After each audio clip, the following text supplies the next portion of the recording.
Buboy Villar binastos si Joey De Leon sa SOCMED, sinabihang bitter. Muling naging laman ng mga usap-usapan online ang Eat Bulaga host na si Buboy Villar, matapos nitong magbahagi ng isang cryptic post sa social media patungkol sa mga taong bitter. Piliin maging better kaysa bitter, pahayag ni Buboy sa isang post.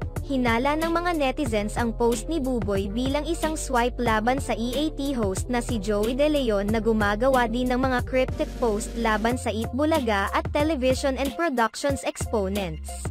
Tape Inc. Tila sagot at ganti din umano ito ni Buboy Villar ilang araw matapos banggitin ni Joey si Buboy sa isa sa mga episode ng Sugod Bahay nang magbiro ang veteranong komedyante tungkol sa isa sa mga dancer na may pagkakahawig sa Eat Bulaga host. Agad din namang rum-escue ang mga fans ni Joey De Leon kung saan ipinamukha nila kay Buboy Villar na kahit kailan ay hindi umano nito matutumbasan ang nagawa ng TVJ sa Eat Bulaga. May mga nagsasabi pa na dapat na talagang ibalik ng Tape Inc. sa TVJ ang umano'y inagaw nitong pamagat ng show na Eat Bulaga. Much better pag pinalitan nyo title ng noontime show nyo, Curado, mababawasan ang mga bitter.